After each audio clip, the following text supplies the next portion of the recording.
Assalamualaikum warahmatullahi wabarakatuh. Ketemu lagi dengan Ibu Dia Jayasari pada mata pelajaran Humas dan Keprotokolan 2.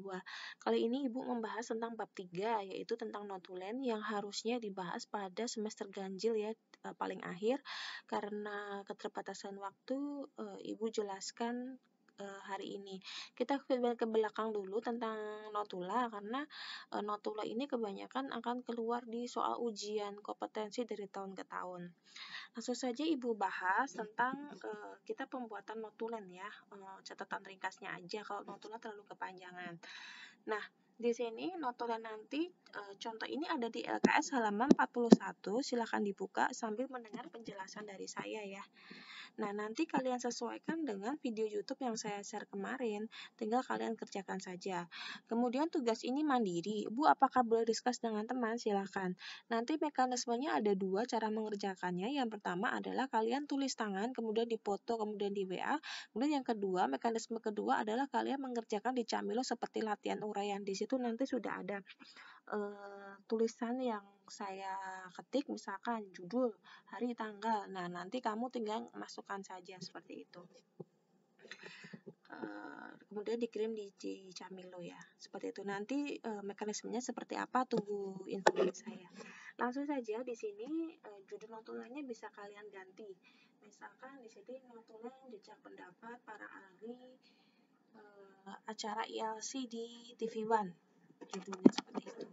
Kemudian hari dan waktunya kalian sesuaikan. ILC itu tayang di TV One sekitar hari dan waktunya kapan.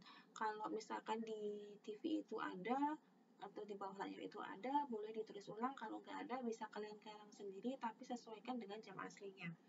Kemudian materi rapat di sini bisa kalian ganti sesuai dengan tema yang di video YouTube, biasanya ada di bawah layar ya, tinggal ditulis ulang. Pemimpin rapat di sini lebih cenderung pada orang yang menguasai atau sering berdiskusi. Di situ cuma satu orang ya kayaknya ya yang cenderung, sebenarnya banyak di situ, cuman saya hanya memberikan satu potong aja narasumber yang banyak diskusi di situ adalah Pak Rizal Ramli, bukan Bung Karni ya. Kalau Bung Karni itu lebih condong pada pembawa acara. Kemudian tulisnya ini adalah tulis nama kalian. Selanjutnya jumlah pesertanya di situ kamu kira-kira sendiri, narasumbernya di situ ada berapa. Misalkan 5 sama pembawa acaranya 1 berarti 6. Nah, penontonnya nggak usah ditulis ya, karena kalian nggak bisa menghitung. Jadi yang ada di panggung aja di situ narasumber sama pembawa acaranya. Kemudian di sini susunan acaranya, pembukaan, misalkan di situ acara pembukaan dibuka oleh Bung Karni, misalkan seperti itu. Pembahasan. Nah, pembahasan ini adalah inti dari rapat. Itu membahas apa, atau inti dari acara ELC itu apa. Ya. Kemudian selanjutnya adalah penutup. Nah, penutup ini adalah cenderung kepada saran, opini ya. Cuman di sini saran saya untuk penutup ini dikerjakannya paling akhir aja setelah pokok pembahasan dan hasil pembahasan. Nah, selanjutnya kita bahas dulu untuk pokok pembahasan. Pokok pembahasan itu lebih condong pada sub-sub yang dibicarakan dalam inti permasalahan. Biasanya kan perintilan-perintilan ngomong ngalor ngidul gitu kan. Kalau di ILC itu, nah itu perintil-perintilannya ditulis di pokok pembahasan. Dia bahas apa aja sub-subnya. Kemudian untuk hasil pembahasan di sini adalah lebih condong pada kesimpulan dari pokok pembahasan. Jadi ini itu dia berpatokannya pada pokok pembahasan. Misalkan di sini ya, pokok pembahasannya ada 6, di sini hasilnya juga ada 6. Kalau di sini 5, berarti hasil pembahasannya juga 5. Nah, perlu kalian ketahui, misalkan nomor 1 di sini misalkan nomor 1 dia membahas tentang bahaya banjir. Nah, di sini hasil pembahasannya juga kalian kesimpulan atau dari bahaya banjir itu apa? Nah, bisa menyebabkan penyakit kulit, misalkan seperti itu. Nah, nomor 2, misalkan di sini membahas tentang kemiskinan, nomor 2. Nah, di sini nomor 2 juga harus membahas kesimpulan dari kemiskinan. Apa yang ditimbulkan dari kemiskinan itu? Yaitu tingkat pendidikan yang rendah dan banyaknya pengangguran, misalkan seperti itu. Nah, kemudian untuk yang lain-lain di sini adalah hal-hal yang perlu adanya tambahan atau di luar dari bahasan pokok pembahasan dan hasil pembahasan. Jadi tambahan yang perlu dibahas gitu.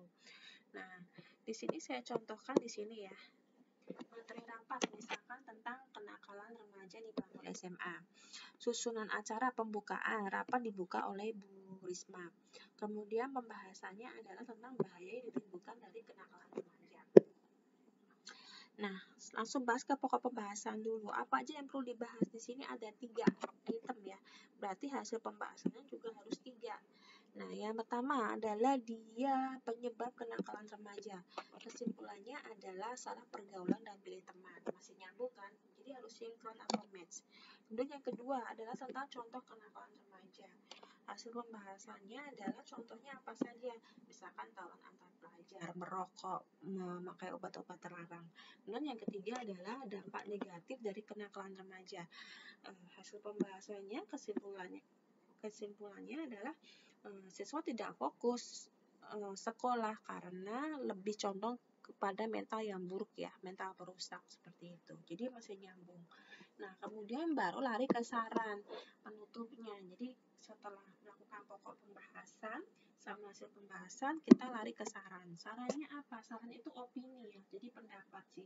Penutupnya itu adalah perlunya kerjasama antara guru dan orang tua dalam melakukan pengawasan siswa.